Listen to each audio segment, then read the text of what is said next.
Hey everyone, how is everyone? Okay.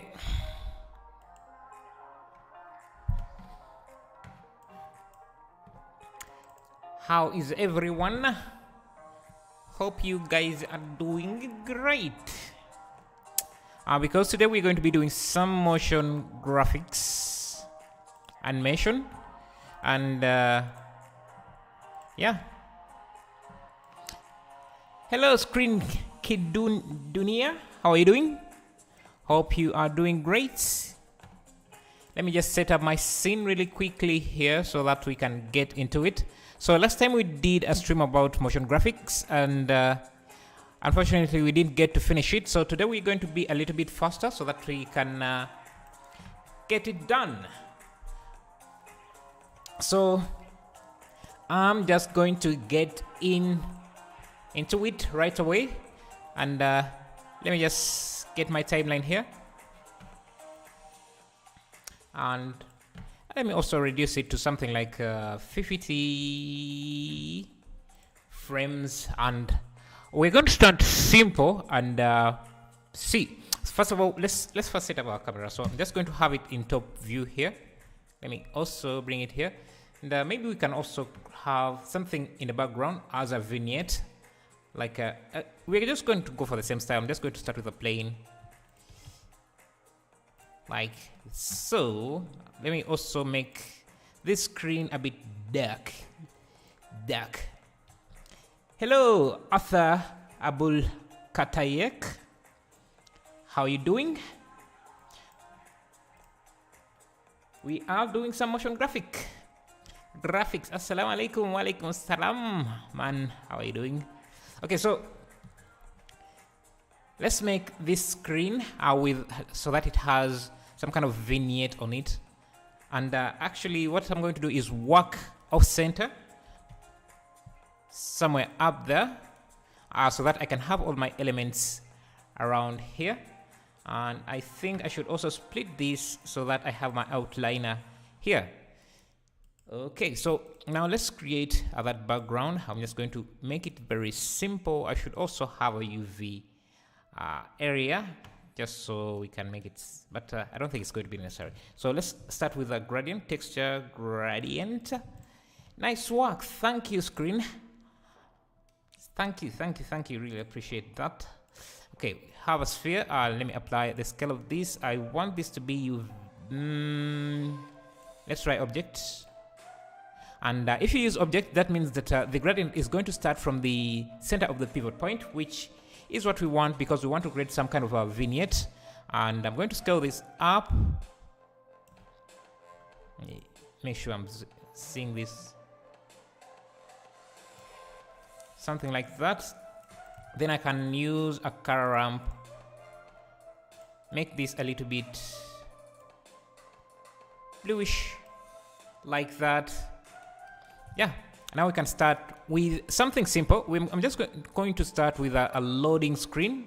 So I'm just going to add a text in the center. Okay, why is this not showing? Okay, yeah, it's showing. So I'm going to give it an emissive material so that it's easier to see. Shader emission.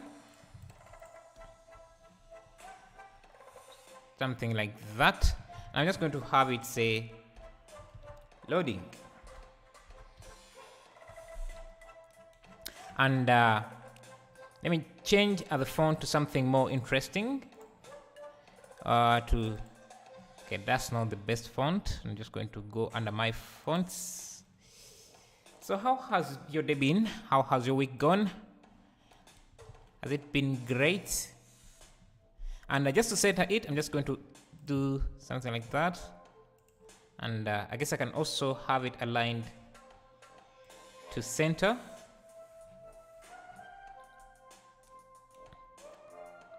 And we can also have an element that kind of scales as this loads. Hello ES, really like what you're doing, but why are your videos never complete projects? They just end randomly. Yeah, I was having some internet issues most of my videos do complete. For the last 2 videos, I just had some internet issues. So I think you were talking about this one here. Sorry, this project here. And maybe this, but all the others have been completed. This was completed, this was completed, this was completed, this was completed. This I had an issue, my internet just broke. Everything else gets completed. Okay, so let's continue here. What I'm going to do is have a loading screen here. So for that, I'm just going to add a plane.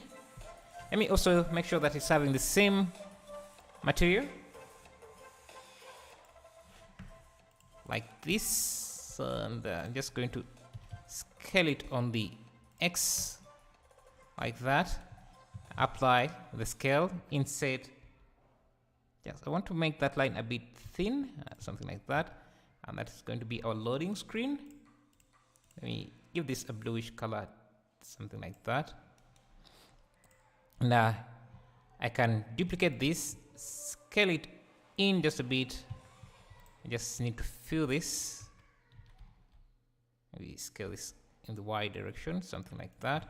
Apply the scale, and I'm just going to select the edge, this side, and set the origin. Right click origin to 3D cursor, and just grab this like that. Now what I can do is animate this on the X axis, and it will make it seem like this is loading. So let's do this from frame 1, it should be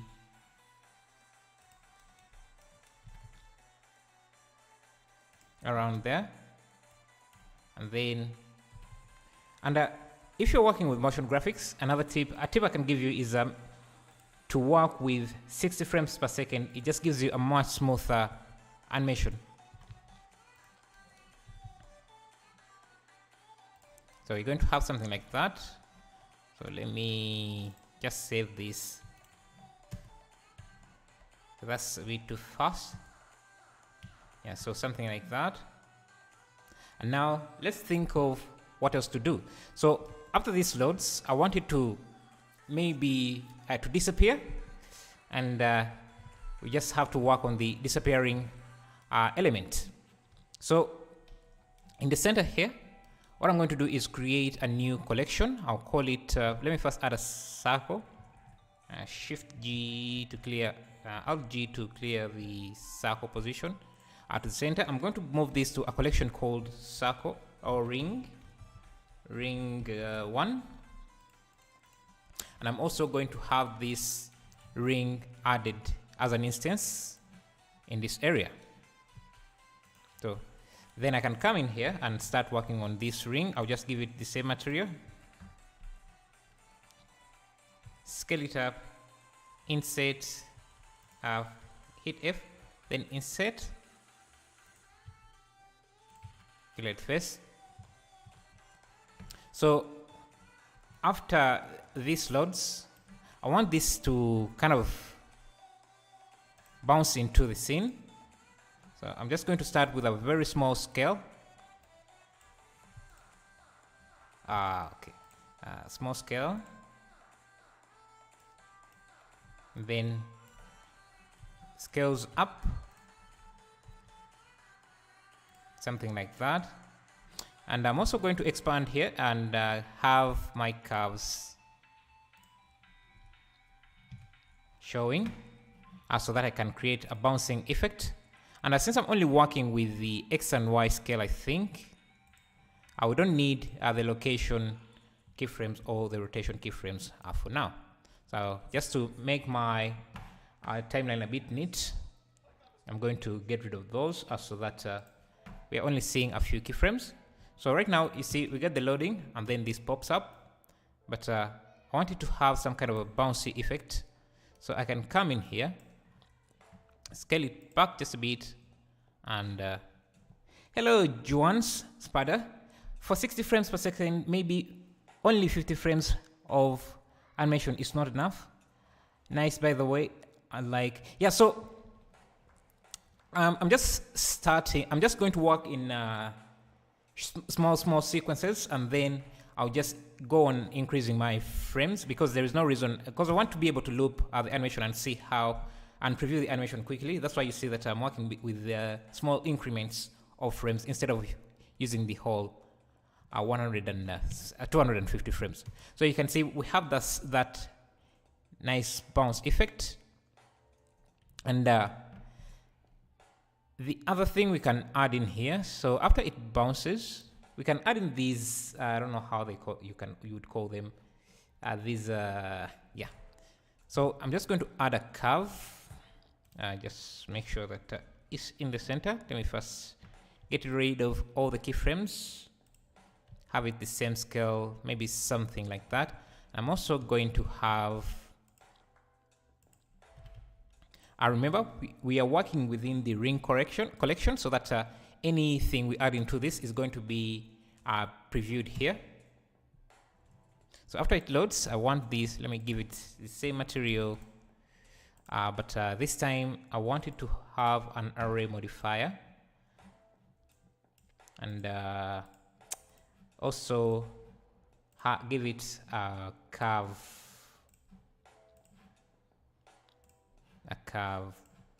deformer, but this should be above below the array, and we can increase the array distance to something like that.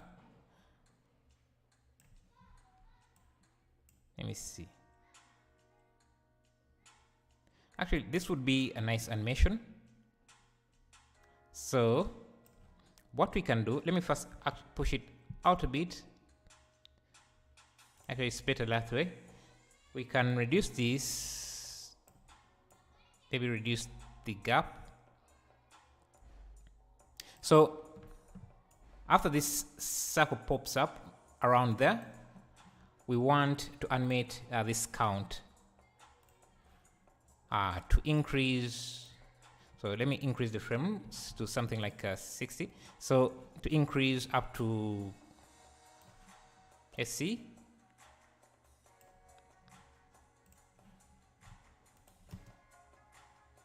Okay, that's too fast. Just going to make it to 120.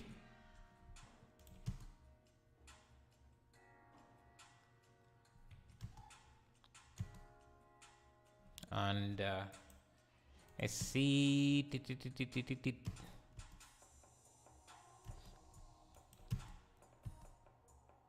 And maybe we can also duplicate this for a second, and maybe just scale it slightly and offset the animation of the duplicate just a bit. Maybe scale it up a bit, so, and offset it. For it, I'm just going to make it maybe a bit thick, and the other thing I could do, I can add in small details. I can scale toward the center, extrude some portions,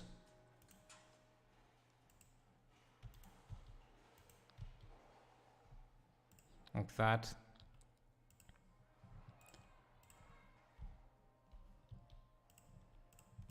And I'm also going to make them a bit sharp so that they are not rounded like that. So I'm going to use Shift E to add edge creasing. I think that's what it's called.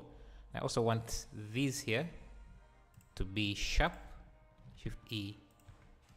And so as it pops, it starts like that. I also want it to rotate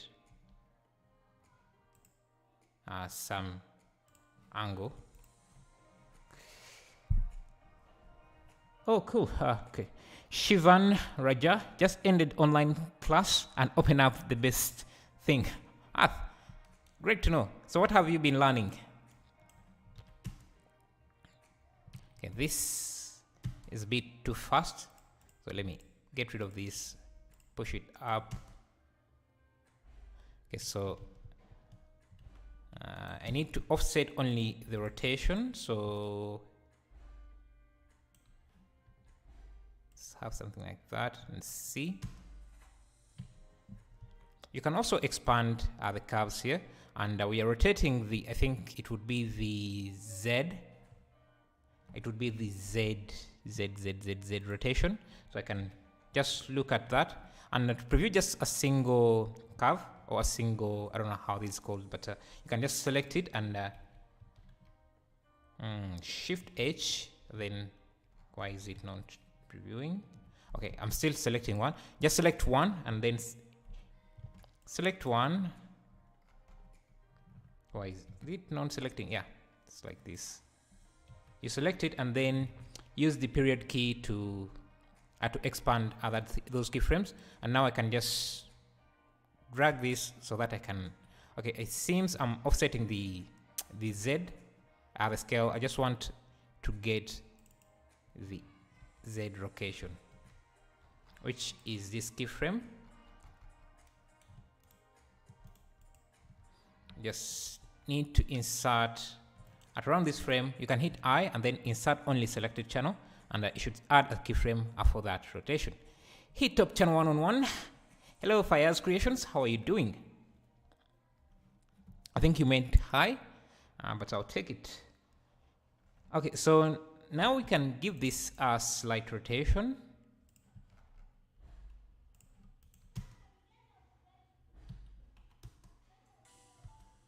And if you want, you can make it bounce a little bit, so we can select these, and you see how it does that. Kind of gives it a smooth rotation, and then it kind of stops a bit. So let me expand these frames still. I can also add another keyframe, so I'm just holding Ctrl and then right click to add another keyframe, and let's preview. Gets jolted back a bit, and to make it faster, I'm just going to expand it so that we have a big drop off there. Grab this like that, and maybe just drag this really down so that the motion speeds up really fast. Something like that. And then you can also duplicate a point, a keyframe. So I'm just going to do that on the x-axis. Let me continue expanding this, and then Control right click. Okay, sometimes it works, sometimes it doesn't. Shift D and just bring it back. I'm going to convert this to a vector, and I can select everything, hit period key to expand your timeline. Big MC, hello everyone. Yeah, real motion design in 3D. Yeah, that's what we are trying to do here. What is the shortcut for set keyframe handle type? That's V. If you hit V, you get this. So let me scale this down, get this, bring it. So let's preview this. Comes up, rotates, goes back, and then it should go really fast forward. So I'm just going to convert this to a vector and drag this really up, so that we have a very, very fast rotation. So we get that, then this goes off.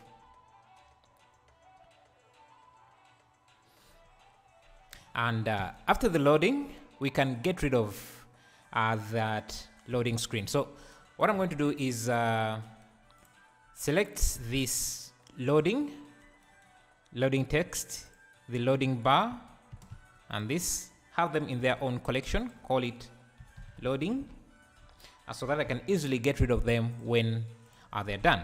So since I have them in the collection, I can just clear the rotation, the positioning, and I just make sure this is set to okay, not exactly what I meant. Just going to grab, and first turn off keys, grab everything to the bottom here, to the center, because if you have a collection and everything is in the center, it makes it very easy to instance. And just going to double check that I get rid of all these keyframes that we are not going to use. For this, we are only using. Okay, let me make sure that I didn't delete everything. Yeah, for this animation, we only interested in the scale. So I'm just going to get rid of the position. Also make sure that everything plays as expected. Okay, so this is going back to the center, which is not something I want. Okay, so just make sure that everything else is removed like that. And I will still have the animation. And now, this here we can bring back as an instance. So I'm just going to make sure that it's centered. Instant loading, and we have our loading screen now. I can now scale everything as a whole, which makes it easy. This is epic. Thank you, local KGB agent. That's a funny name. Learn 3D. What is the shortcut of setting keyframe handle type? So that's V. So after this loads, before the animation of these elements, let me see if I have bloom on. You can have nice colors. Yeah, so after the loading screen fully loads, I want this to scale away.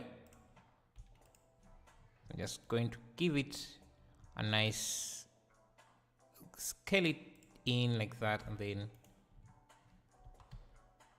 have it go down somewhere like there, and we can play this back.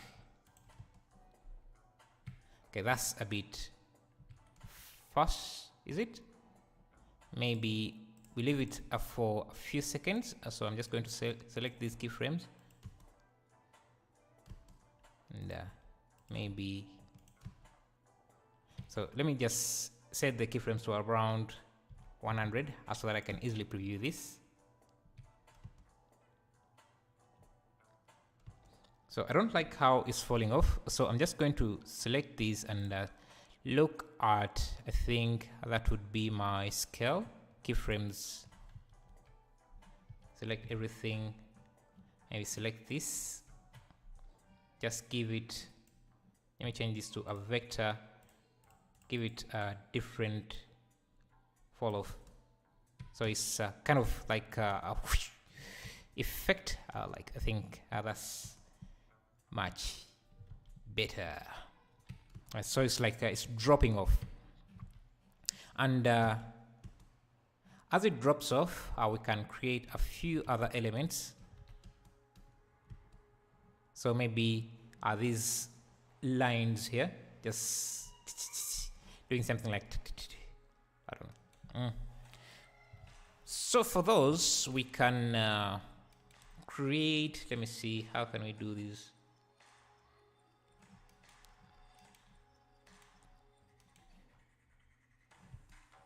Let me play with the colors here just a bit to make things more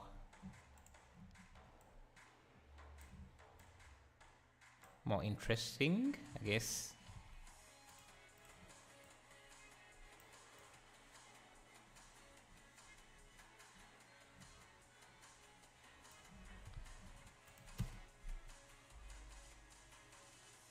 See, using Blender for motion graphics, I think, is even faster than using something like After Effects, because you have much more control than you would with something like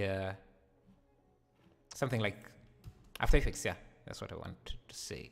So I want to also give this a slight rotation, something like this. So I'm just going to come in here, add a keyframe, rotate this. So we're at around 160 frames. So make sure this is using a vector.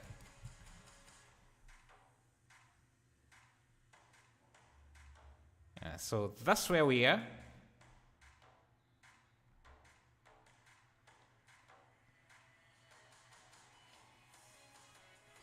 And another thing I think we can do is, if we look at the base animation here for this, what we can do is control, let me add an empty here. I want to try something and see if it works, because if it does, I think it will give us a very cool effect. So I'm just going to add an empty there. Let me first get rid of this keyframe. I'm going to go into this mesh, select 4 or 3 vertices, and then select this again, and then this again. Control P and parent this through that triangle, and I see that this is now is parented. The empty is parented to the mesh, like that. So now what we can do is, say we want to have some text. Let me just show you what I want to do rather than. So if I have a curve here, let me convert it into a vector curve, like so, and do something like this. What we can do is thank you, Mario Jinipeg, for subscribing. If you're new here and you want to subscribe, that would be amazing, or just leave a like, that would be amazing too. So what we want to do is to have this attached to this. So what I can do is go in, first give this some kind of thickness, and geometry, something like that, a very small thickness, and also going to give it the same material. And for now, let me have it in the ring. Actually, it shouldn't be in the ring, as it will get the rotation of the entire object. So how are we going to approach this? So because it's going to get the rotation of the entire object, what I'm going to do instead, I'll just get rid of the rotation first, and we can figure out that later. So what I want is to add a hook so that this here is controlled is attached to this empty, and the way you do that is by use of hooks. So if I add a hook, I can select the object and assign this to that hook. Now when this rotates, you can see that it follows that like that. And so I can have another, say, plane, give it the same material like this, and add another hook to this. Hook. Select this time this object and go to edit mode, select that vertex and assign. Now if I move this, you can see it also moves with that. So I can just move this around like that. So what we are left with is this here. So I'm just going to select this edge, Control H can also give you a hook. I think we can try recentering that. Can we? So if we move this, we move that. But this cube, I want it to be parented to this. Control P, so that when I move this, everything moves. So then what we can do, the other thing we can do here is use something called a taper. I'm not sure if I've ever used those, but they help you control the curve. So if I get something like this, let me just extend it like that. I can select the curve and under how is it called?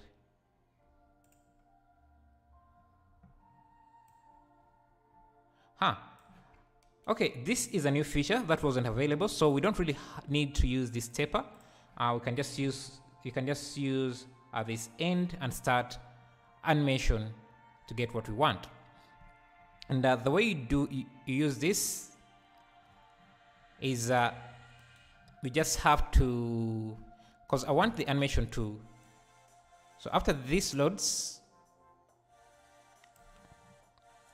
I want this to start at 0, and then at around here, this should start to move to 1, and then after it gets to 1, this should be at it should be at 0, and then pop out like that. So let's first play that and see.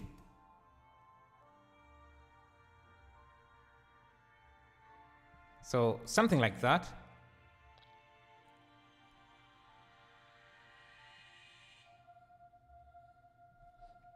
Though I don't like how this is intersecting here. So what I can do at this stage, I'm just going to select this vertex and then this, subdivide them so that we have something like this. And let's see if we add a hook. Okay, that now we shouldn't. It's just going to give it a bit of headache.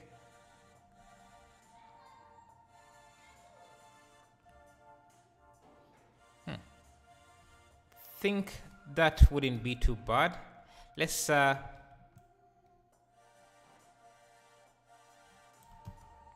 see how we are going to connect it here. So if I have these points and everything as a new collection, call it pointer, like so. We can instance it here as well. Shift A, collection instance, pointer, and it should come with the animation. Except the animation is going off screen. So let's bring it back. So I just have to pull this somewhere like that. And maybe also have this.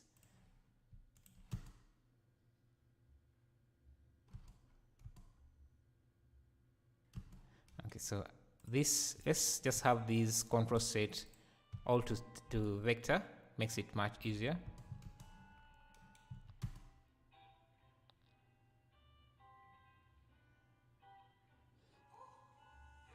And then we can add in our text. This should be, if I grab these, this location, I don't want, just grab it up like that so that it's visible. Then you can have any text you want. Maybe add, let's say, what kind of text do we add here? Give it the same material.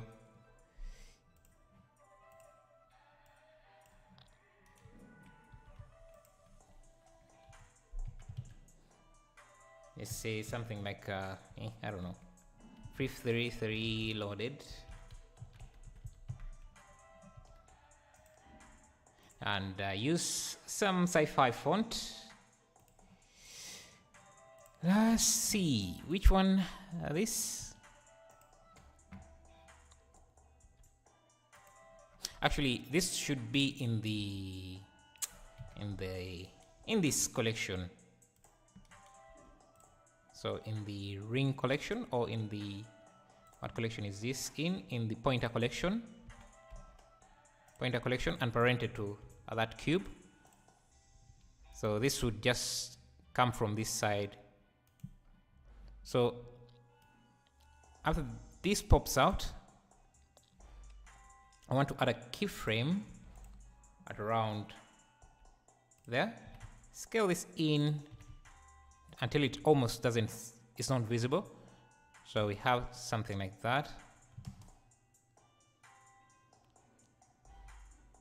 I think that's okay.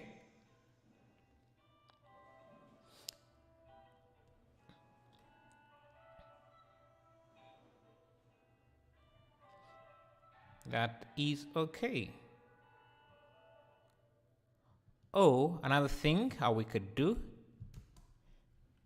because having this point pinned to that control point is going to give us a few problems.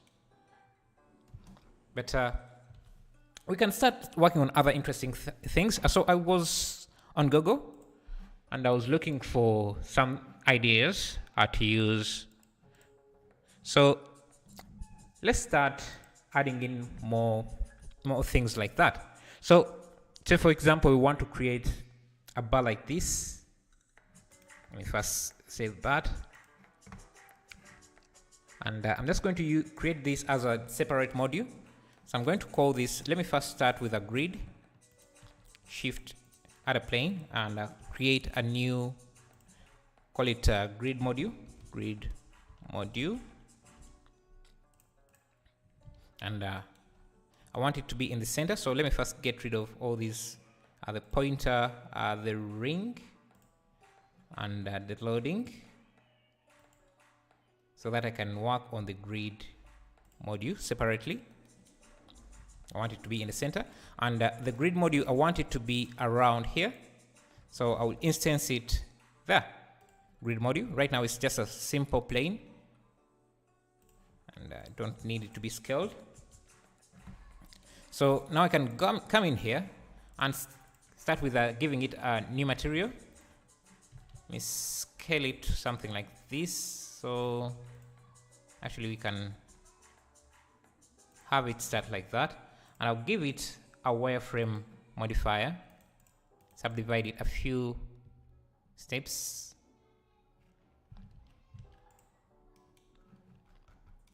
Just reposition it.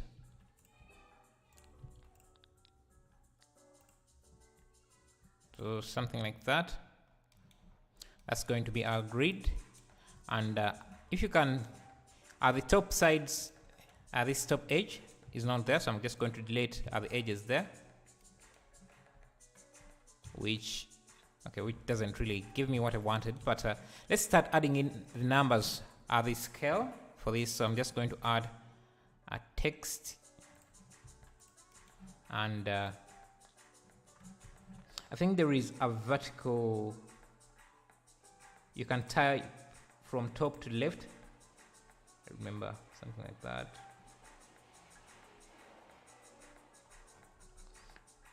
Okay, let's first do something like, I think we can start with that.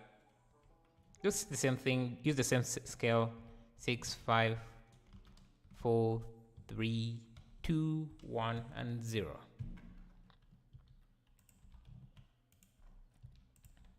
And okay, need a 0 there.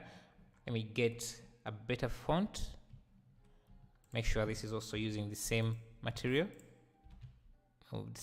And in the same grid modules collection. And I think this was animated for some reason, which shouldn't be. Okay, so this should have, let's get it a different font. I think that would be,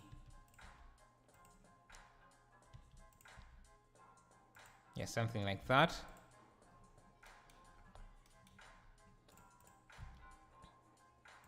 Now to add in these graphs, there's many ways you can do this, but I found an easier way to do it is, say you have a plane.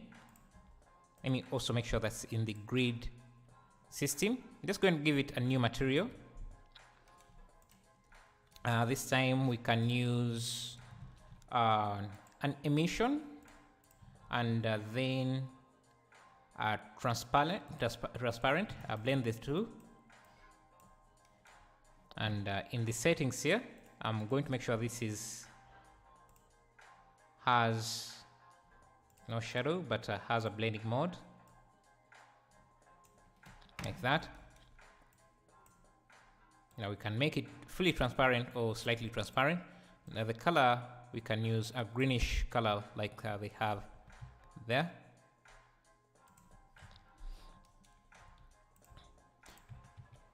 Now what we are aiming for here is to have some kind of pattern like this, but we want it to be a bit animated. So what I'm going to do is just do, let's see, we can subdivide this a few times, and these are going to represent our points. I like that.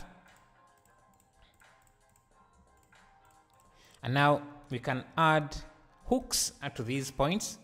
So Ctrl H to add a hook there, Ctrl H to add a hook, Ctrl H, Ctrl H, Ctrl H, Ctrl H, Ctrl H, Ctrl H, Ctrl H, Ctrl H, like that. And now let me first hide this grid. If I select this, I can move them up and down like that. And if I add a keyframe, let's first go to frame 1.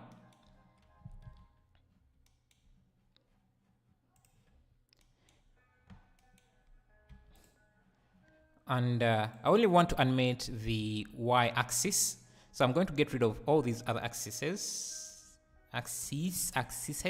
or whatever they are called, and I'm going to give this a modifier, noise modifier, and you can see it's giving it that up and down motion.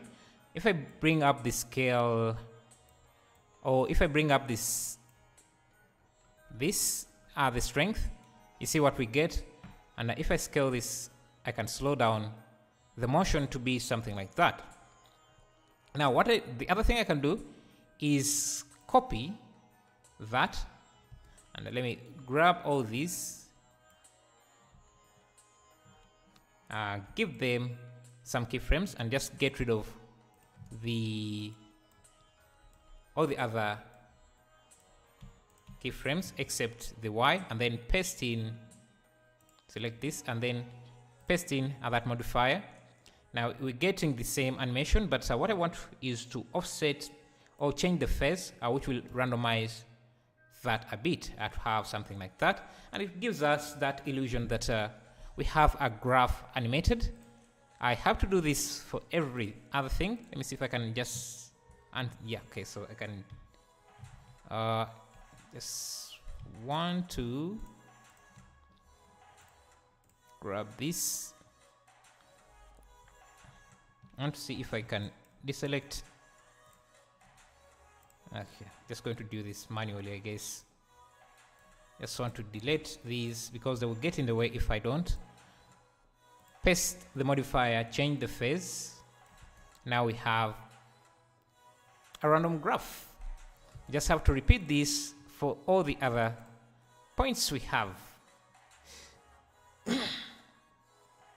And so let me just grab this,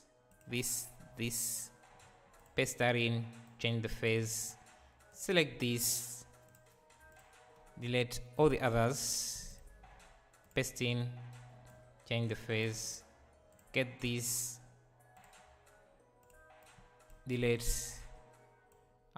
You don't have to delete the rest, but I just want to keep everything a little bit organized. Select this, do the same steps.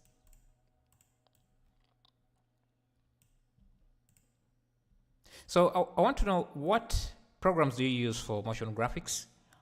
If you have done motion graphics before, do you use After Effects or Cinema 4D? And how different do you find it compared to Blender? Or how easy is it to work there compared to Blender? Because I haven't seen a lot of motion graphics animations done in Blender, so I guess one of the reasons why is that they're not that easy to make inside Blender. I'm going to make this material. I want this to be really, really thin. So if I go to this, I want to make this quite thin. Yeah, something like that isn't bad.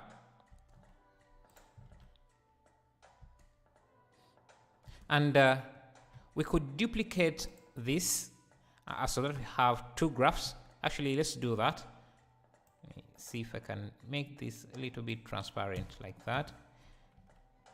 Let me see a more efficient way to duplicate this. So because I deleted all the other keyframes, it makes it very easy for me to duplicate. Let me first get rid of this. It makes it easy for me to duplicate this, because we don't have to worry about the other keyframes. Blender lacks a lot of tools for motion. There are just a few artists using Blender for motion graphics. So there is a little material out. Yeah, there is very little material out there. You can see most of the things I'm doing here are basically hacks to get it to work. So, but if there is push to make it more kind of motion graphics friendly, we can make it. It can be made. It can be more powerful than I think other applications. So what I want to do is I want to offset these phases so that we get a different value. So let me also make this more opaque, a little bit more opaque. So if I change the offset or the phases for this, and maybe the strengths of some of these, we can get a completely different graph system.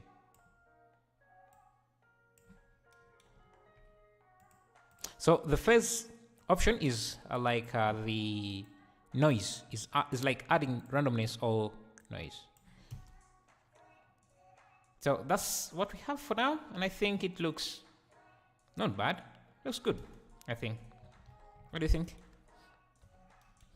And if you want to add in the numbers, but yeah, we have this module completed, and if I want, I can even duplicate it. Maybe make it really wide. Have it down here. Or what I can do, even just mirror it on the y-axis. Have it up there somewhere. There. And it's kind of, now it looks a little bit different from what we have here. I don't know, maybe something like that.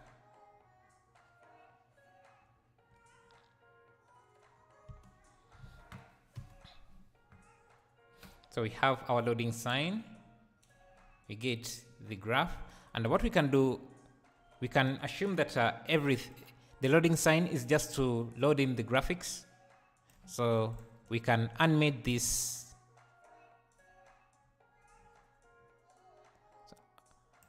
to come in after that comes in. So after the loading sign comes in.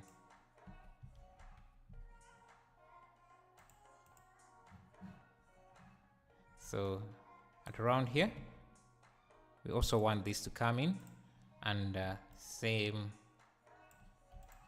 with this. So this is supposed to be off screen like that, and then here it comes in like that.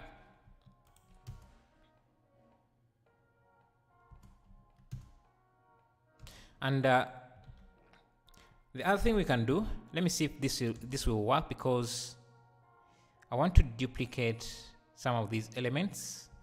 Let's see if what other elements we have. So let's just do this here, this circular thing here. And so let me show you another way to animate using materials. So for example, we have this ring here. Let's first create that as a different module. I'll call it ring 2, small, ring 2. Let me just call it ring 2. Hit F to fill it in, and then insert, and then so we have something like that. Then what we can do is just for every other For every 2, I'm just going to go in and select an edge like that. I think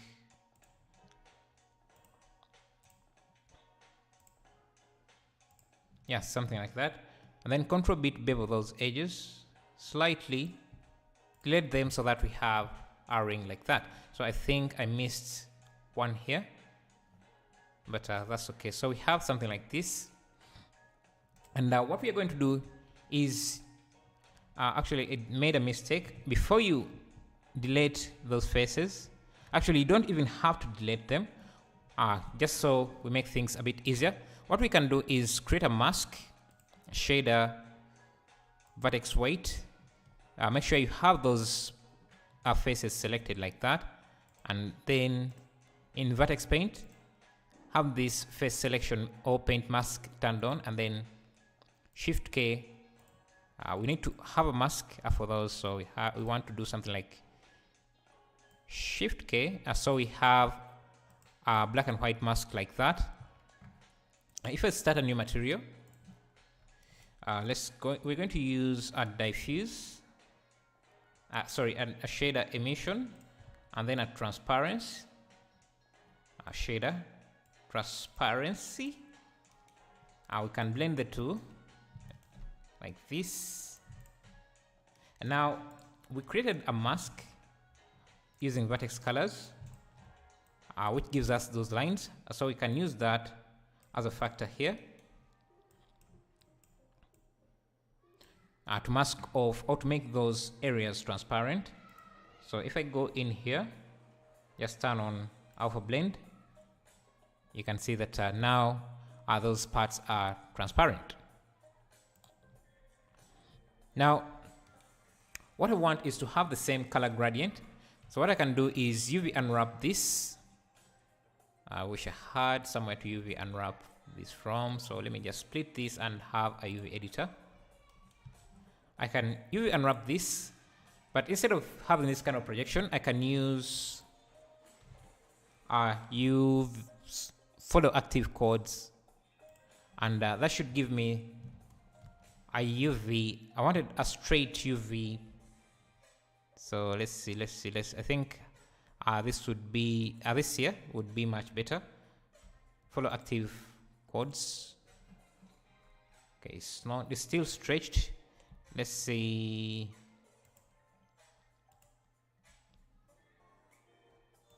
Let's just go with active codes. Actually this is much better. I just have to rotate it like this, and make sure that it fits within the UV grid, because we're going to use a left and right gradient to create this nice looking greenish to blue gradient. Now with that, I can have a texture, gradient texture, and you can see it's coming from left to right, but I want it to go around the circle in the same fashion as this is. And since we have our UV mapping, we can use that for that, and you can see it's going around like that, except that we want this to start at around here in the same fashion as this is. So I can rotate. Actually it's not rotation. Is it rotation? No, I just have to move this on the move or rotate. Let's see if I rotate this. Let's see.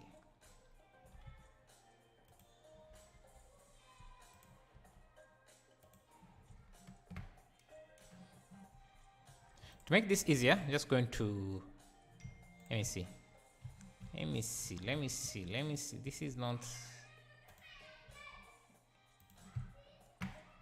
I should be able to rotate this gradient.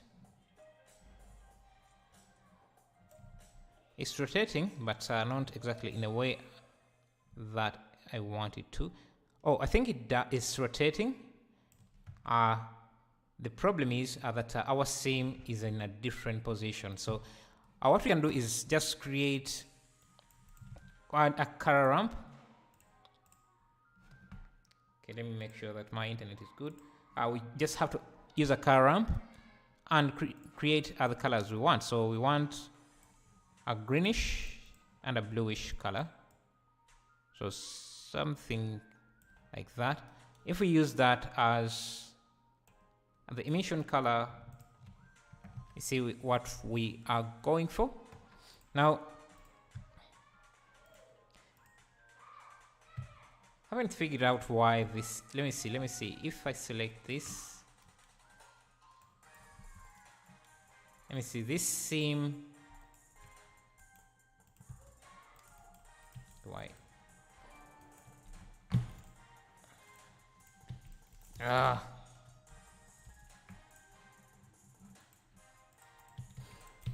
Okay, Blender is starting to misbehave. I'm not sure why it's doing this.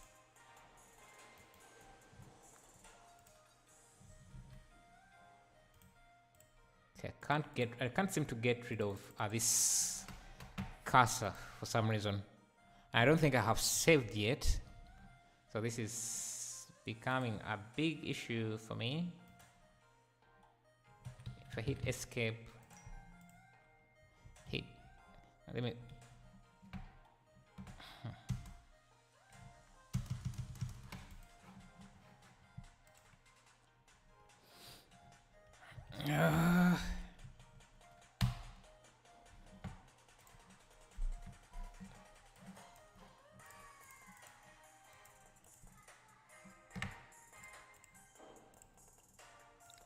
Okay, then it's kind of misbehaving a bit, but okay, it seems that my PC is hanging for some reason. Let me first get rid of this.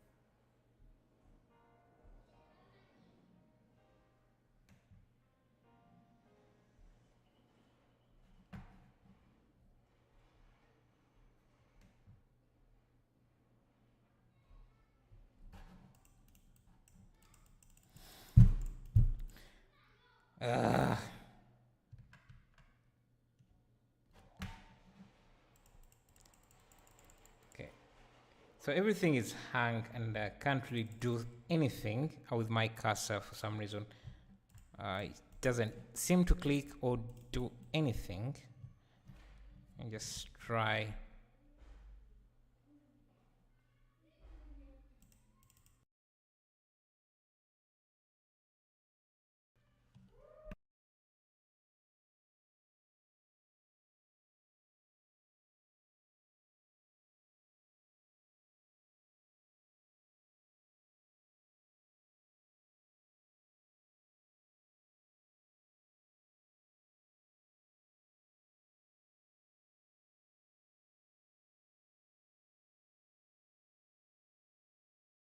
It seems that everything is working now. Let's get back to it.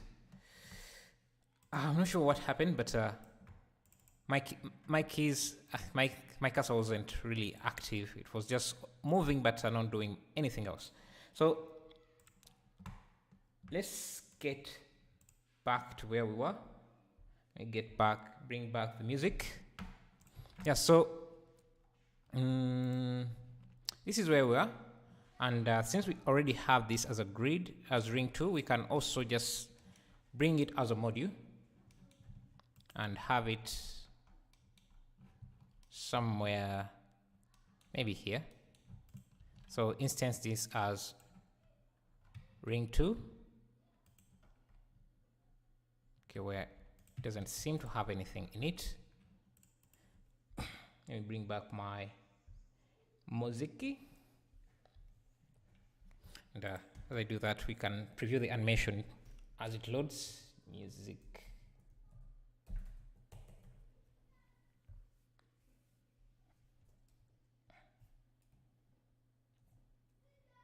check audio library.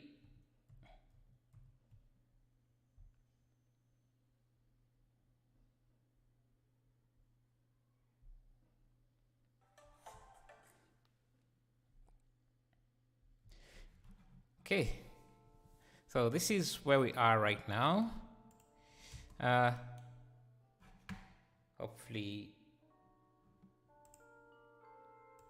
okay. Could you give me a 1 in chat if everything is going good for you, because my computer just kind of froze for a second, so I'm not really sure if everything is fine, if the audios are fine. If you could let me know if everything is fine, that would be amazing. So what I wanted to do is kind of rotate this green part, which I can actually just do within here. So I'm just going to rotate this 90 degrees, and I want it to be on the other side. Oh, fine. Oh, great. Thank you. Thank you, Walid McDaddy. That's a nice name. Okay, so I want to mirror that.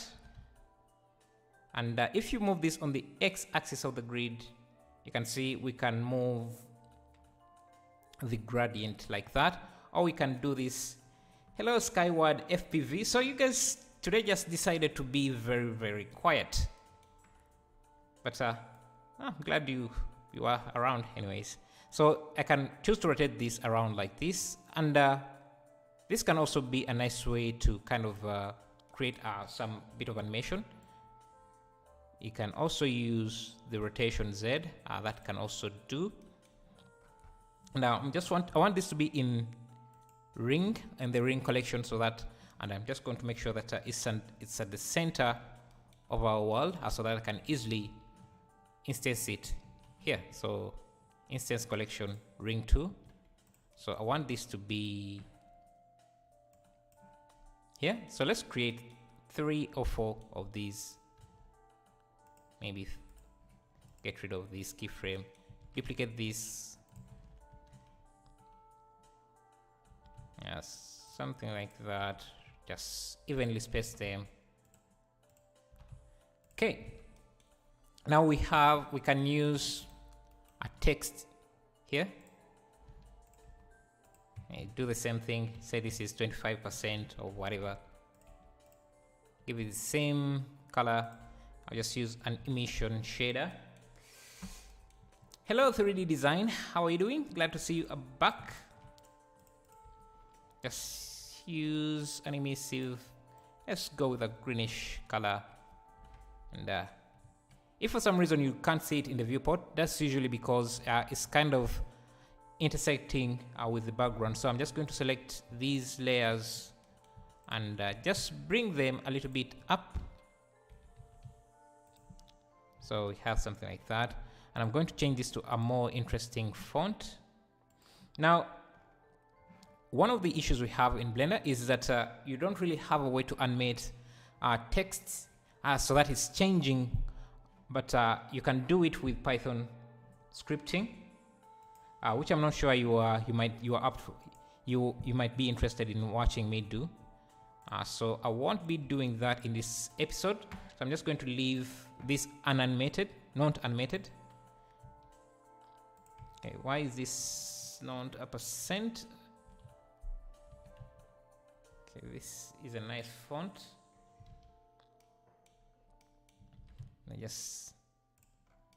Hello, Oath. If you know, I tried to pronounce your name, but yeah, I can't really. Is that Russian? Yeah, I can't really pronounce it, unfortunately. Never knew how to animate text changing. So there isn't a direct way to do it inside Blender or without using Python. So you have to use Python to make it change. 69% and like that. Now we can add in more elements, but this would really look very cool if they were animated. So what I can do is have them animated, but not in the same way that I want, not the text, but this here, so that this also kind of pop up after the loading screen has ended. So at around here, each one can start popping in. So I'm going to scale them using the InVideo origins. So let's have them fully animated or revealed at frame 82. So let me insert a keyframe there, and at around frame, so they start at scale 0 and then come in like that, like so. And I think they're a bit slow, so what we're going to do is have them like that. Now maybe they pop out just slightly, and then will this stream be available? Yes, it will. It will be available later. All my streams are always available later as VOD. So now they're all popping up at once. So what we can do is select one by one and start offsetting them. Can just grab the deselect the first one, make sure everything else is selected, and offset that. So now this starts and then the rest starts. Then deselect the next one, offset the rest like that. If we play back, we get the loading screen, and then that pops in. Now we can deselect this, then offset the last one. So we have something like that. And then we can also do the same for these figures, as it wouldn't make sense to have them revealed before the rings or their own widgets have been revealed. So what I'm going to do is turn on random colors here. Just have them selected like that, and basically do the same, repeat the same thing. So they should be all revealed at frame 136. What's up, man? How are you still, Pengani? How is everything? So they should be all revealed at that point. But they should all start off with a scale of 0 like that. And again, I want them to pop in, and they should all be centered, I think. Control copy to selected, which is going to offset them.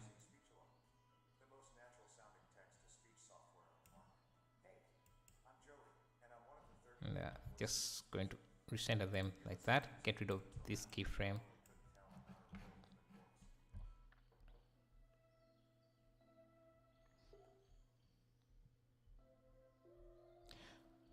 Then, so we want them to start off at basically 0 there. Just pop out.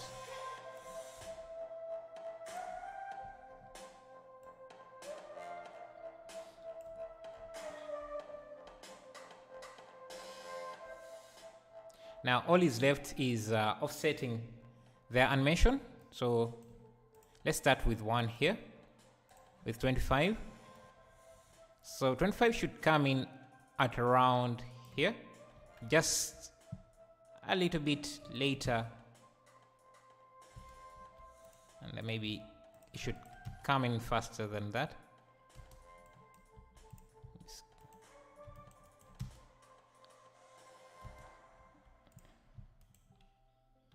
Scale in. So okay, maybe it's a bit too delayed, so it should come in around here, maybe a little bit later,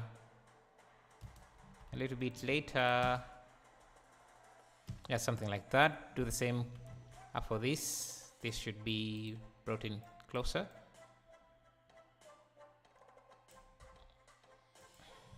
So now we have something like that. Let's okay. Yeah, the rest are, I think, are okay. So let's preview the animation a bit. So this is where we're at.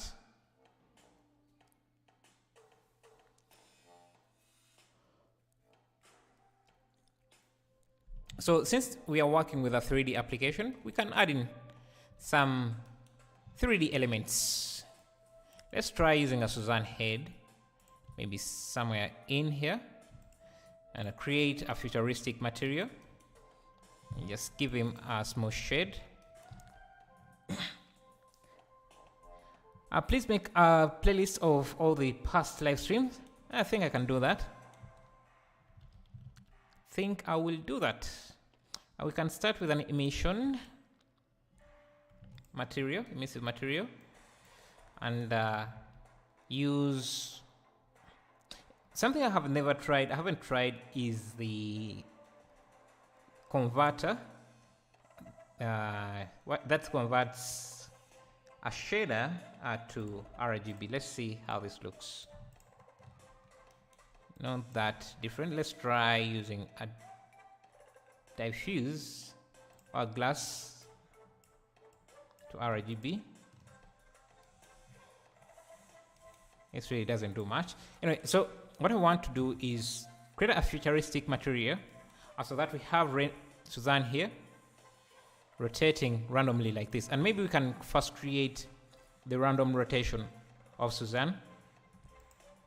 And to do that, we can grab the X rotation and add noise, so that we get kind of that quirky effect. But if we increase the scale, we can slow him a bit down like that, so we get that nice random rotation. In Node Wrangler, how do you mix shaders automatically? So if you have two shaders, say I have a diffuse and an emission, you can select the first one and then shift right drag. Is it left? Shift. I think it's what is this shortcut? Okay, so it's Alt drag from one node to the other. Okay, I'm forgetting this. Let me see. Kind of forgetting something I've just been doing here.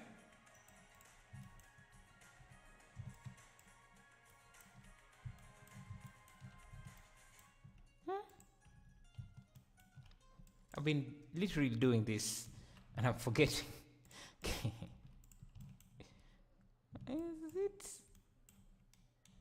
Is it alt drag? No, it's not alt drag.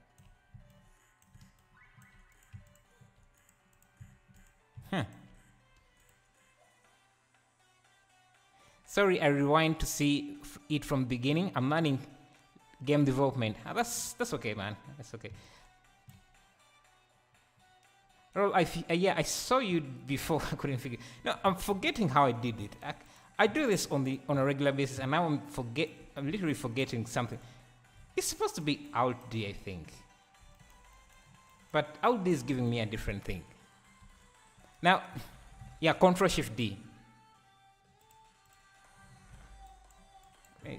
Yeah, it's Control Shift D. Thank you, Atomic Polygon. I've been doing it literally for hours, and now I couldn't. Thank you, Ramith S, for reminding me that I was struggling there.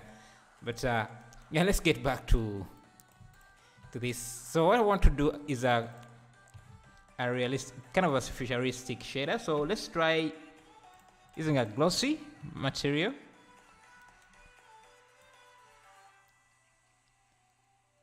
This is not going to give us what I want. We can use an emission, shader emission, and then we can also use a wireframe node like this. This is going to give us a wireframe. Just make this a little thin, and if you turn on pixel size, you can even make it make this wireframe look way much thinner. And what I want to do here is have this control the transparency. So I'm going to use a transparency shader, transparent, and have also use a mix shader with this, so that this is the factor and this is kind of the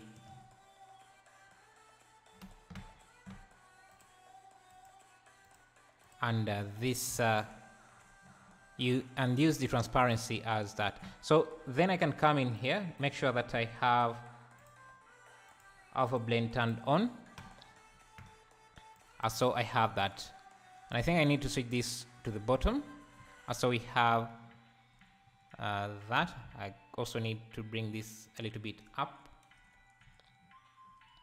So we have that. And one thing you will notice is that, okay, I need to have an emission shader here, but it doesn't have to be that powerful.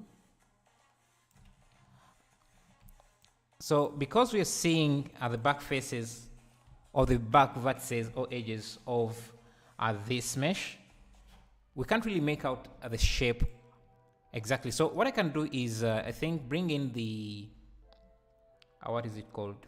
Geometry node. And there is a back facing node that we can use. So if I look at, the back facing node, this here. Let me first get rid of this alpha blend. So we have opaque. So we have a back facing node that can give us a mask and subtract that mask from, let me see if it actually works. So we have this wireframe. If I create a mask, actually, I don't know if this is going to work because these are two different things. This is a shader and this is, it's not really going to give us what I want. So we can use an input Fresnel shader or a layer weight shader just to dictate what parts of the edges, what edges are rendered. So we want the edges facing the screen mostly to be rendered. So I can get this wireframe, blend it with this. I can use a multiply, and I can even make this more powerful by adding a convert math node, change the operation to something like power, and maybe use what is it, subtract, or we can use a color ban just to have, and then maybe also have a power node here.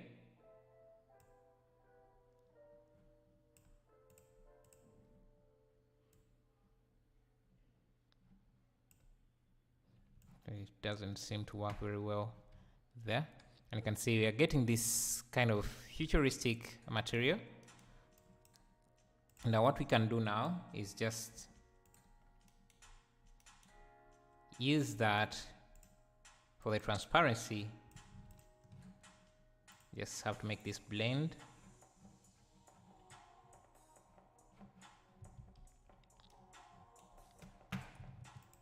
So we have something like this.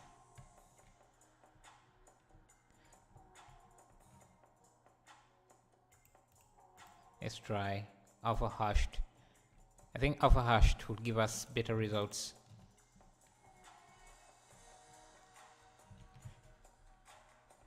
Let me see what's going on here. So I have an emission shader and a transparent shader,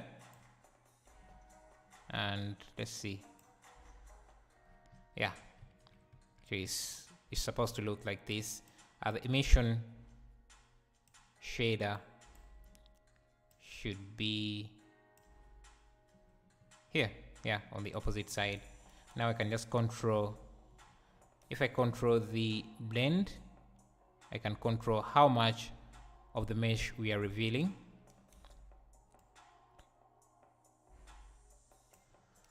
And I can play with the color of the emission here.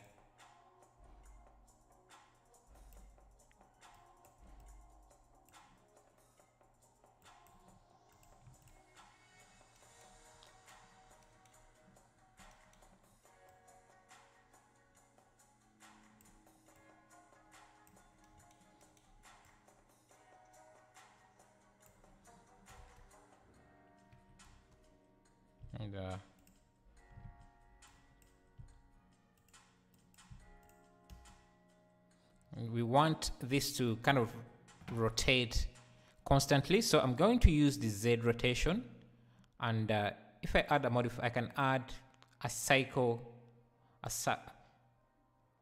cycles modifier. I'm just going to grab it for a second, so I'm going to just add another keyframe, so we have something like that. And I use mirrored with offset,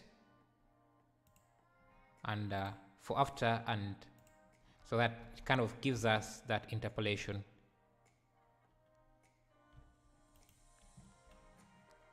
Just going to make this, and I'm just going to copy this and paste it on the Y rotation, and then the X rotation. So if I look at these, yes,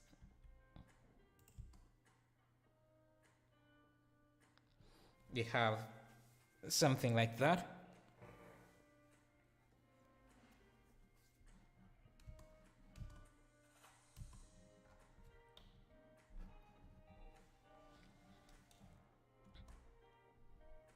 And we also still need it to have that kind of popping out animation.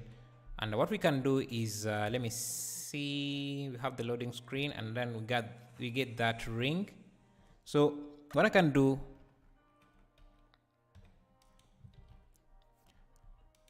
so this ring here is called ring, is ring 1. Let me first look at it. So what I can do is duplicate it, Shift D, duplicate collection. So we have, maybe call this ring 3. And I can hide this other ring for a second. Now we can alter this a little bit, and let me also first hide other modules that we have for a second. These all should be in the grid module. So I can bring the Suzanne head into the new collection we have just created. Just going to drag it. Let me turn off the keyframes, have it in here. So the way this is going to do, so after this pops up, I also want the Suzanne head to pop in. So at around this frame, we want the Suzanne head to scale, to come into scale. So I'll scale it to 0. So we have something like that. So now what we can do, we can select all the keyframes for this ring and offset them just a little bit. And before we do that, we can just first instance this collection here, maybe scale it. Don't want to auto scale.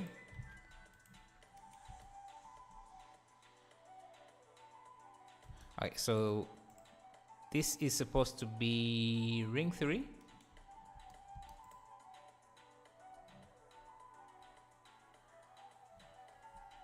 Suzanne head has to be in ring 3. Yeah, so you can see that it appears as well. So just make sure that this is up around there.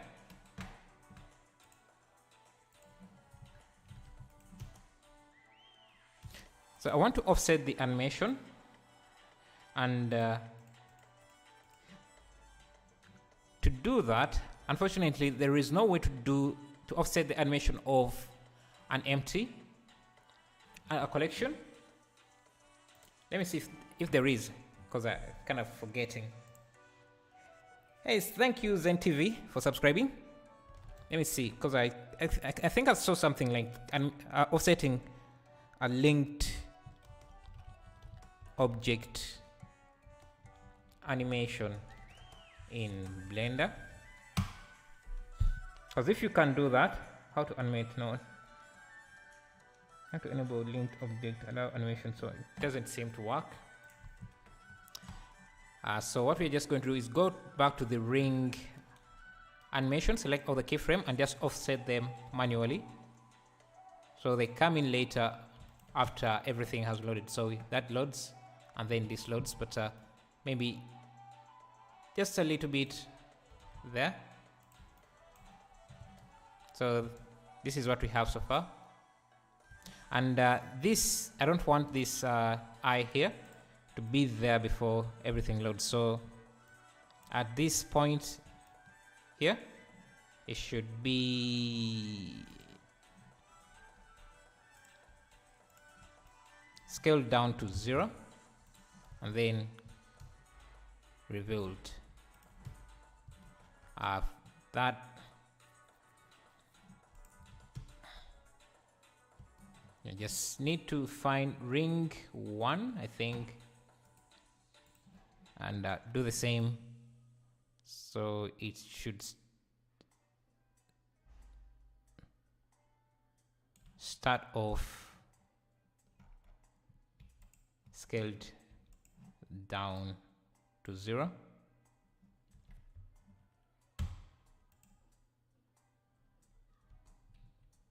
Okay, not exactly what I scale down to 0. Okay, no, it's still not what I want. We need a playlist of your past live stream and a link where I can follow you. So you can follow me via Discord, on my Discord channel. We just have that link in the chat for anyone who wants to share, to follow the channel, or for anyone who wants to kind of show off their work.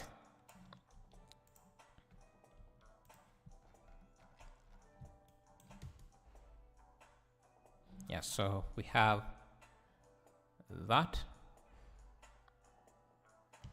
And the other thing we could do, if we want to reuse, we can reuse some of the assets we have. Let me get the Discord link.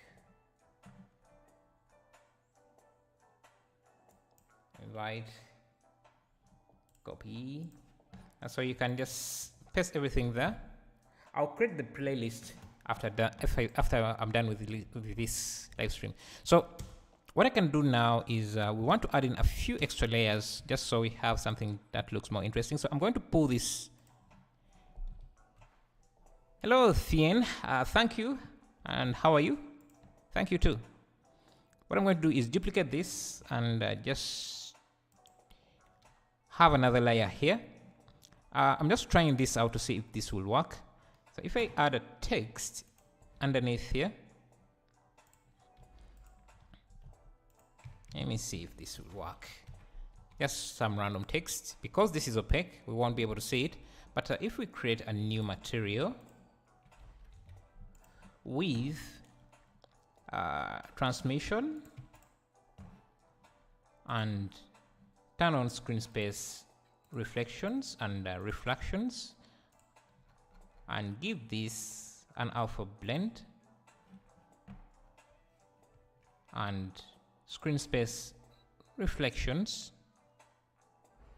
So it's taking a few seconds. You can see we can see kind of like a frosted glass. You can have a kind of a frosted glass look. And if we give this an emissive material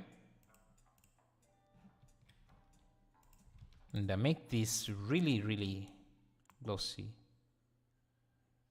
looking, but with a nice bluish material. What about if we give it some, yeah, so I want to have something like that in, and the reason why I want that is so I can duplicate this, get rid of all the keyframes, scale it up, and have it underneath.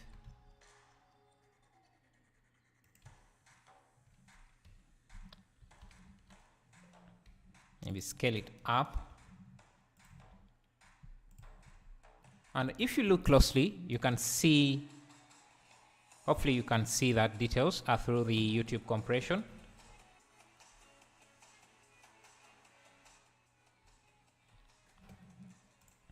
Not sure if you can.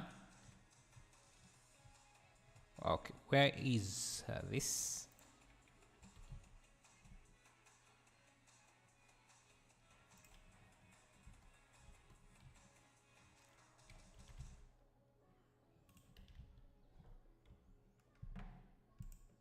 Yes. Let's first hide this for a second.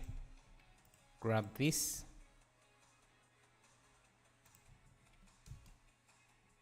Okay, we only see the grid for, we don't really see the other things.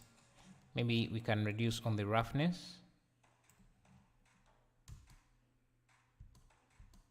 Okay, so because of how the viewport renders, you're only able to see the details after you pause or if you do a render preview, which I think we can do just so.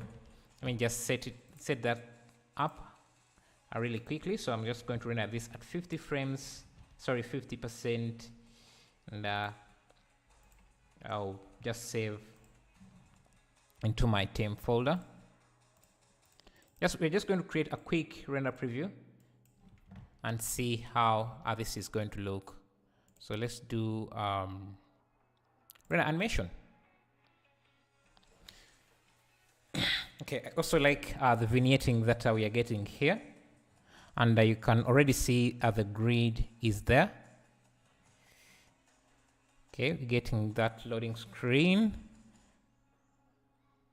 Everything seems to work, except we are not seeing the detail underneath that.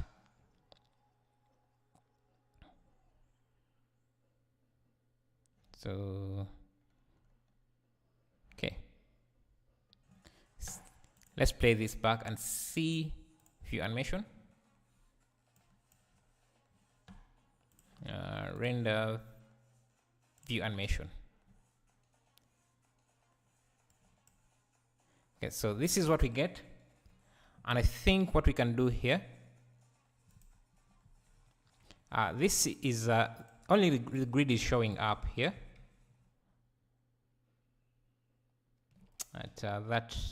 Oh, I understand why it's only the grid, because the other elements also have a transparency material, which is creating an issue, I think. So let's create a new, give this a new material, and give it a grid or a wireframe material. I'll subdivide this so we have a new grid that we can have underneath.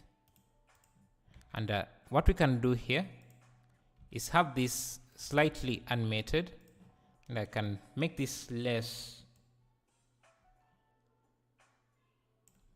transparent like that. Maybe reduce on the thickness as well. Maybe then make it, and we can give this a nice animation.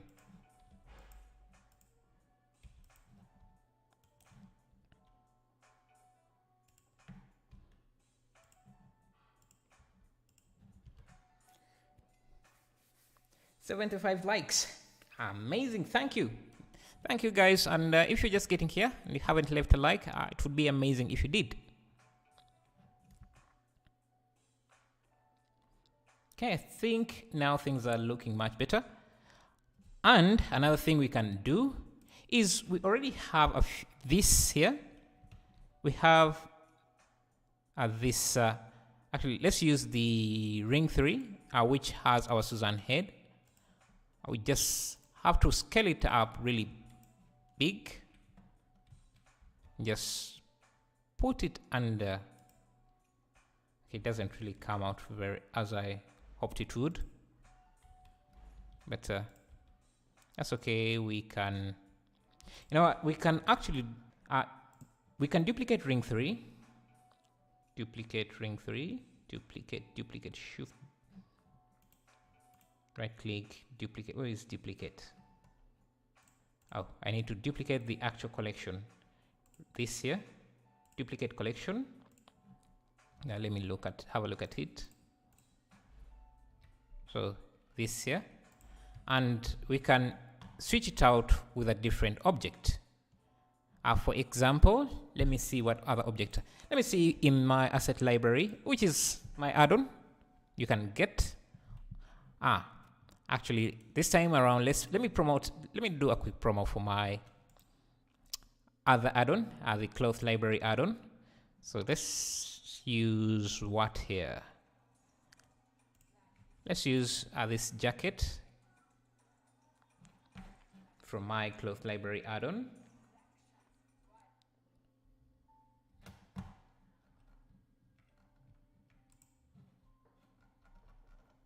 Okay, why is everything else not showing?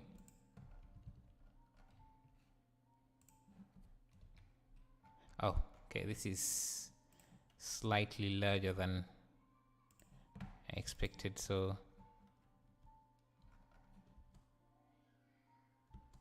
so it has to be around there.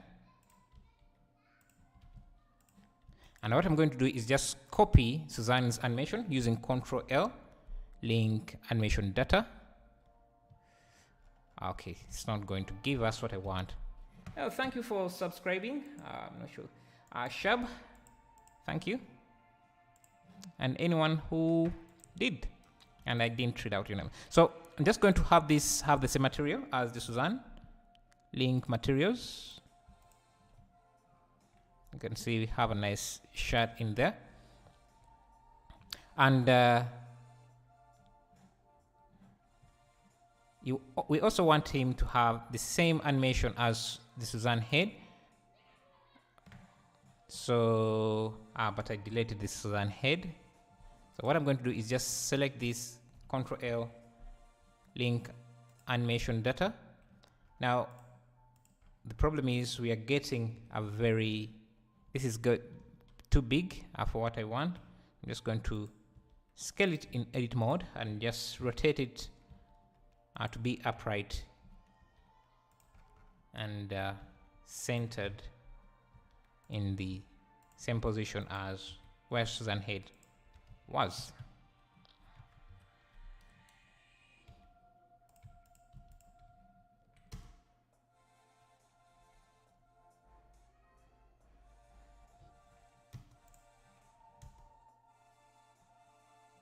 And maybe what I could do is remove what rotation is this?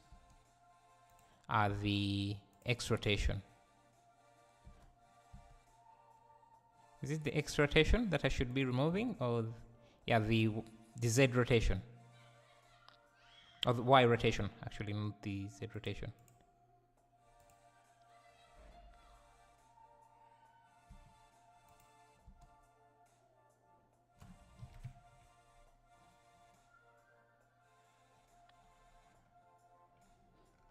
Extend this to 200.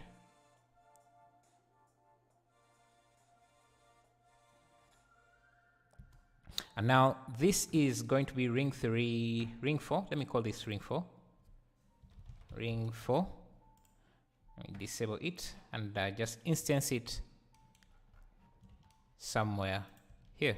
Instant ring 4. There.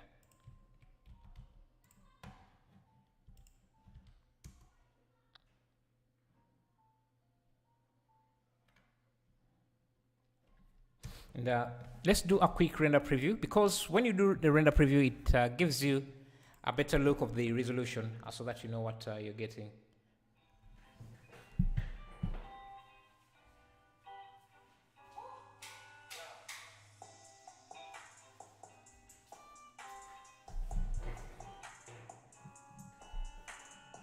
Okay, see the shot is coming out. Suzanne head is there. As that is rendering, cool. Thank you. Let's look at other elements that we can have, that we can add in here. I think these bars would look nice, and getting them to work is not that hard. And what we are also missing is some text. So let's preview this and maybe add in a bunch of text here running up like a code, and I actually have some code I could copy. So let me view animation. Okay, so we get that. Yeah, not too bad.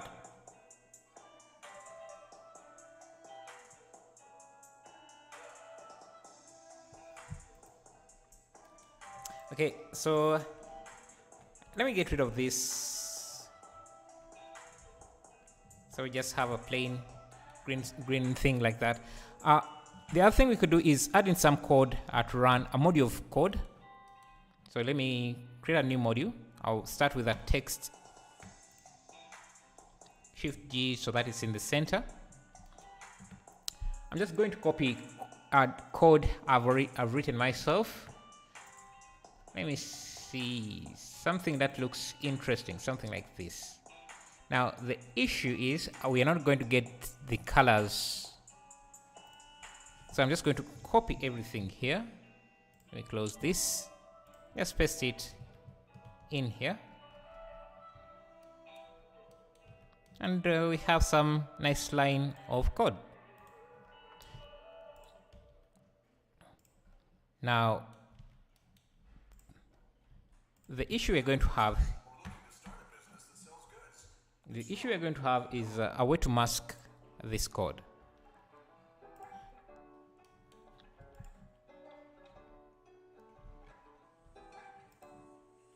And for some reason it doesn't really respond very well, so I'm going to get rid of half of it so that the interface is much faster, because right now it's kind of slow.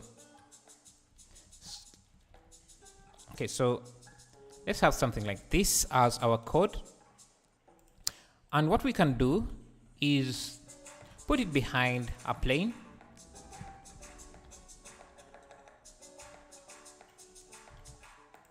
Plane like this, and maybe give this a new material, a new emissive material, shader emission, and it can be a slight tint of blue, maybe a bit darker like that.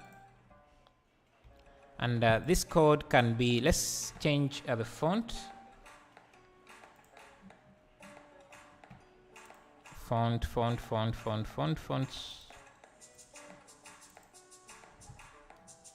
Yeah, something like this. And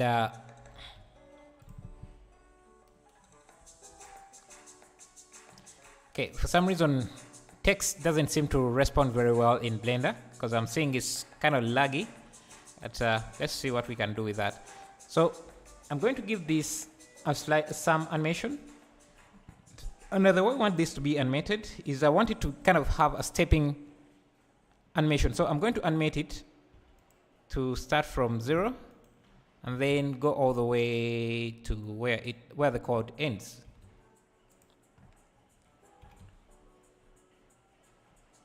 So somewhere like that.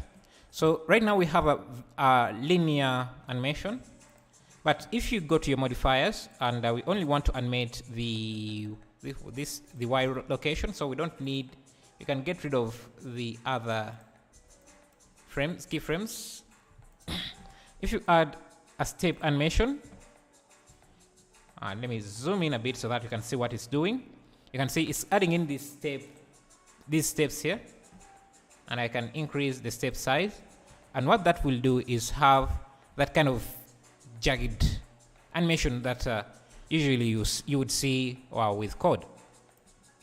Maybe let me make it more steppy, something like that. And we want to also give it an emissive material like that.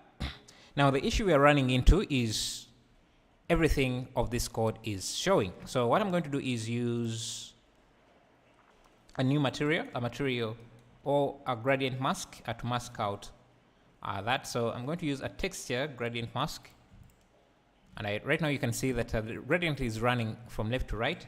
So if I add coordinate mapping and select object, and select this object to be the gradient, that means we can use this object to control the gradient. And I can also assign the same material to this object so that it's easy for me to see, but I don't think that's going to be necessary. What we can do now is add a color ramp like this.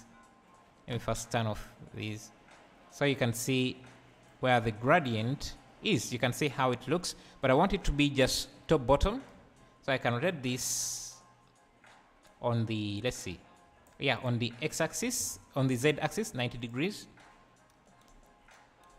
and move this on the y-axis like that, and add another marker here.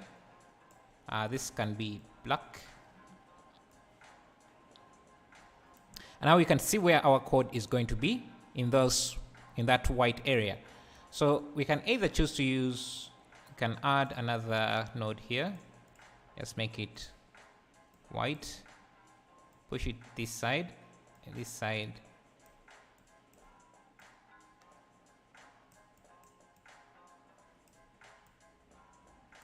and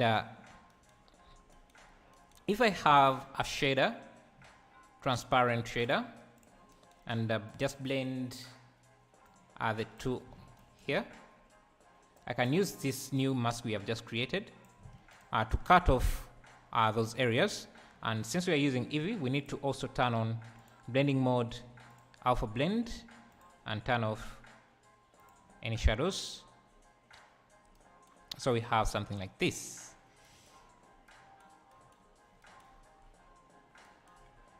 And so this is our mask. Bring it there. Okay, this has to be inverted, so this has to be in the back. So now you see we have removed every other piece of code. All that we have deleted, removed, hidden all the other text. Now if you play back, you can see that we see that the code is running up and down.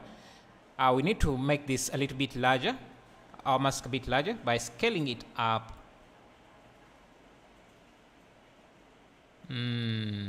Scale it up on the Y, and then we may also need to move it down a bit.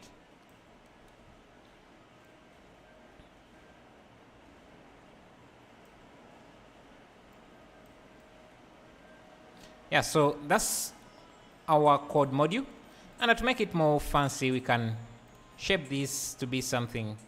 Let me first apply the scale, shape it to look kind of edgy like that,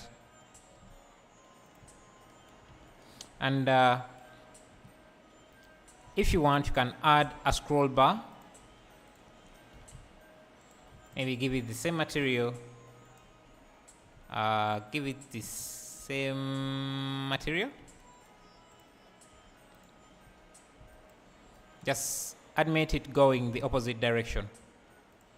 So just need to first get rid of all the keyframes here. So as this code goes up, this should go down, and we would have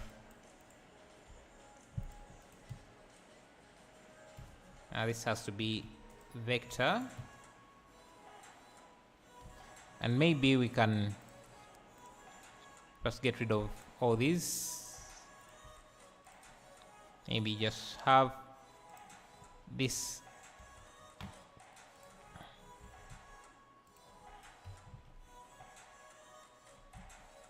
maybe even make it a bit darker. Just going to make this material a bit darker.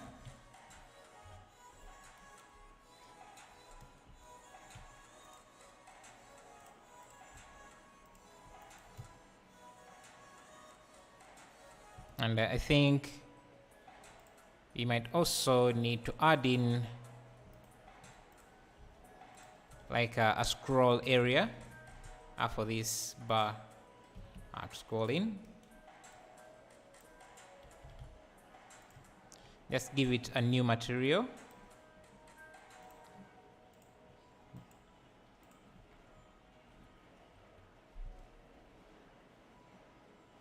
Yeah, so something like that. And I think this can be a transparent material as well. So I'm just going to add a shader transparent material. Okay, don't want to switch that out. I want a shader transparent. Blend the two and make sure that the setting is set to alpha blend, and also make sure that everything here is in module, I think, what did we call it? Okay, so we don't have it, so I'm just going to have it as code. The module is going to be code. Now I can just move the text into the code module, and everything else, the sidebar and the scroll wheel, are to that module. I can disable that module, come into our interface, and instance it there. Just need to have it a little bit up, maybe scale it up a bit.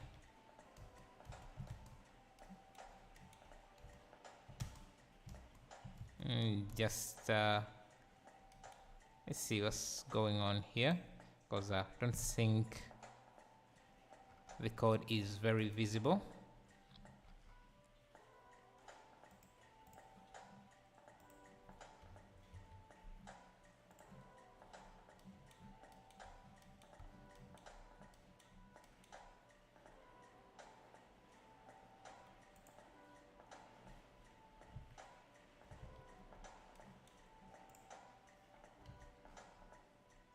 Just make this more opaque. So it seems that because we use object mapping for the mask here, the text is not visible here. So we need to change the object we are using here. So I'm just going to add an empty cube here, like so, and it's called empty 20, and instead of using the plane, I can use that empty 20.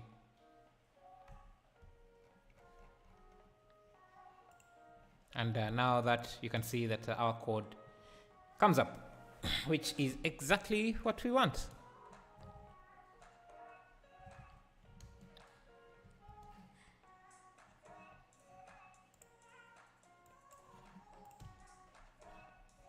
Maybe we can play with the colors a bit here to make it pop.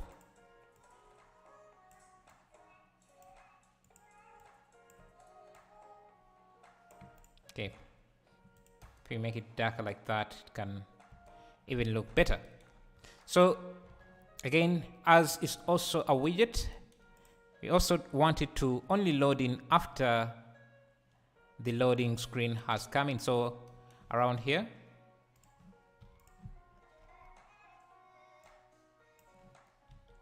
scale this to 0, and then maybe that's a bit too fast.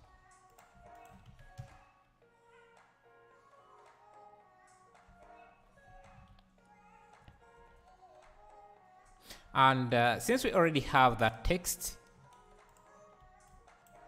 what we can do is get it, text here, Shift D,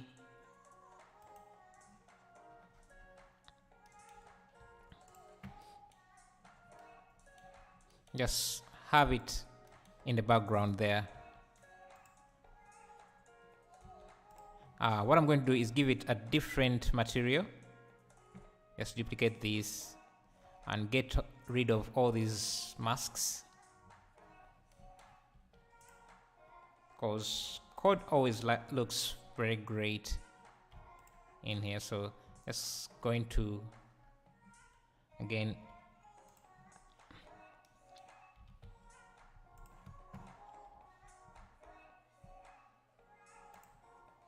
have it in there, moving up like that.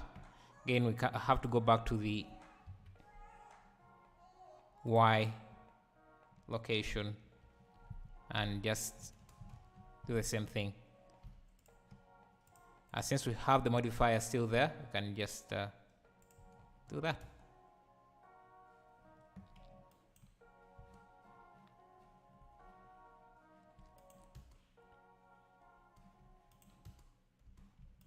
So we can start off a bit down.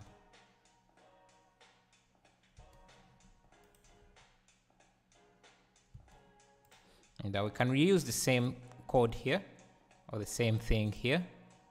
So I'm just going to keyframe record that.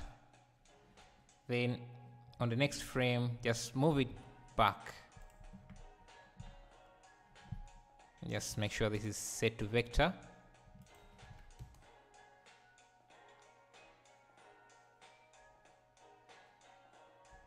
So I love this channel. I learn a lot from you. Keep up the grind. Thank you, Chirang Damani. Thank you. So I think we can also make this one a bit darker. So I'm just going to use a hue and saturation node to make this a bit darker by bringing the value a bit down. This grid is overpowering everything else, so I'm also going to bring it down a bit.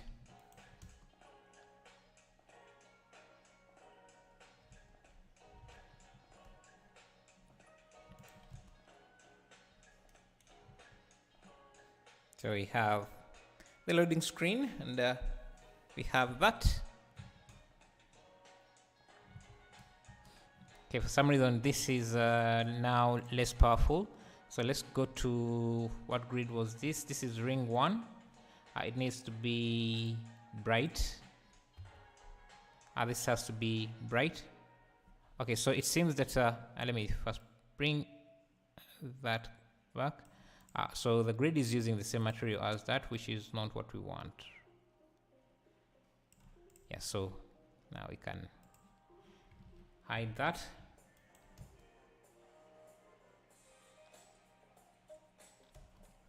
And maybe we also want to have this text below the our this panel here. So I'm just going to get the Z value, hide everything else, and just move it a bit down.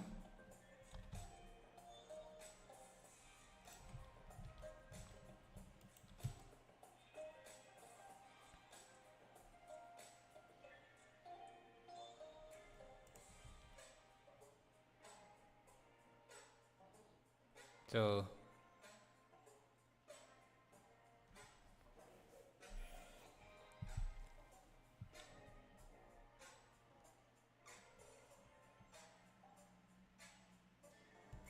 let's do a quick preview. Render animation.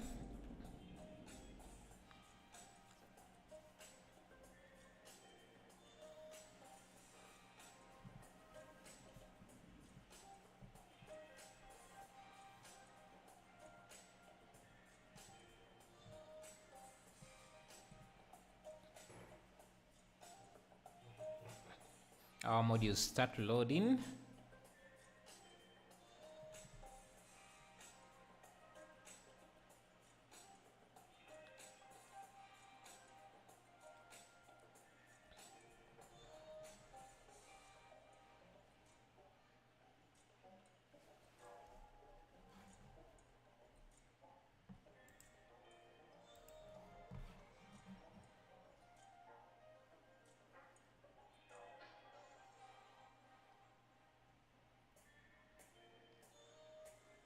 This is still working here, so you can see this is still attached, which is Amazing.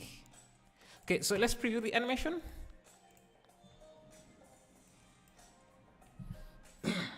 And so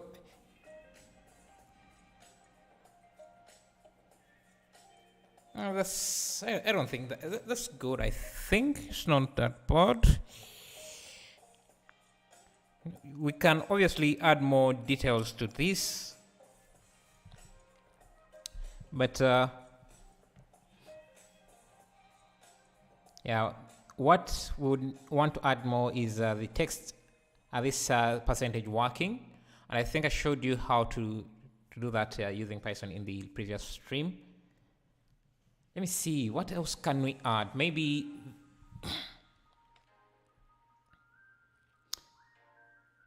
something we can do is create these kind of module panels, and maybe call it a day after that. So what I can do, let me just grab this. These are not going to be animated. I'm just going to give them a nice material like this, and all they have to be is curves. Curves I think are going to work better than. So if I use a curve, have it set as a vector, rotate it 45 degrees. Make sure this is set to median. Rotate 45 degrees. I'll give it a bevel.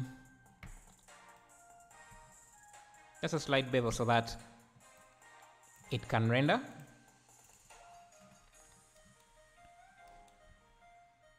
Then we can create a nice outline.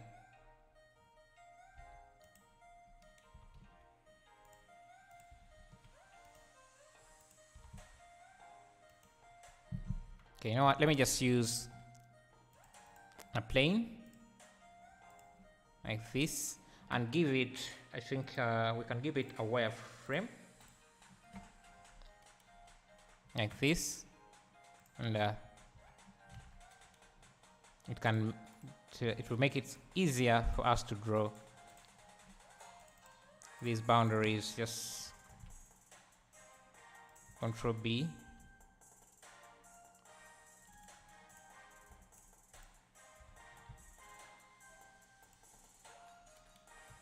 Let's grab this side, push it.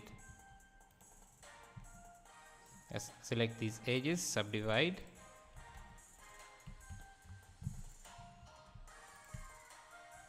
Now this has to be a single face so that we don't have those protrusion. Now this the same here,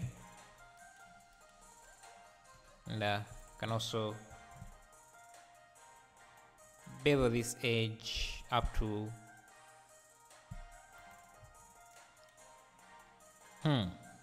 maybe bevel it up to around, if I get rid of this edge, bevel it up to around at the center like that. And now what I can do is subdivide this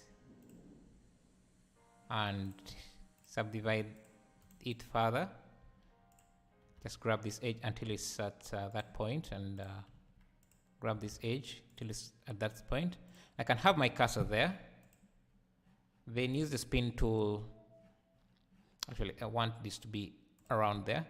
Use the spin tool to create an arc like that, and I'm just going to control the positioning of this, and I can increase the subdivisions at something like that. And, just bring this to somewhere there. Just merge this with that. Select this. Eddie, how are you doing? You made a bot? Nice. Can you show us? Can you share a link in the description in the Discord server? That would be amazing, so that I can have a look at what you did. Okay, then we have that. I also want to make this same face as that. Now we have a few issues here. Okay, this here. Now we have our interface looking like that. And usually the interface, those panels are usually there before the animation loads in, so guess that is okay.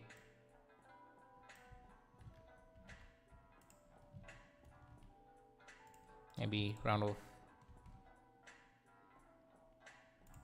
these a bit or not. Okay, this is too up, and let's just get, so we have, you just need the Y location. Just going to grab this, have it.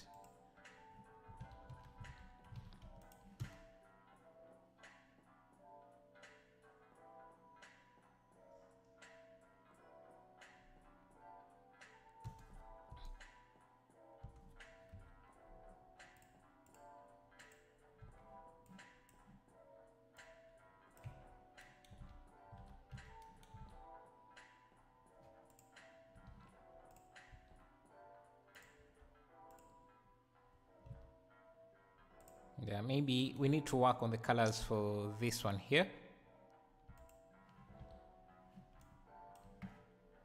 So if I go, I don't know, this ring is called ring 2. So if I go to ring 2, we can adjust these colors a bit to match the interface, because they seem a bit off. Maybe also make this a slightly smaller like that.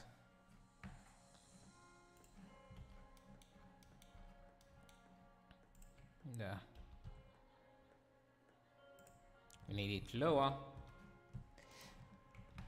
Let's create a final preview of this and call it a day.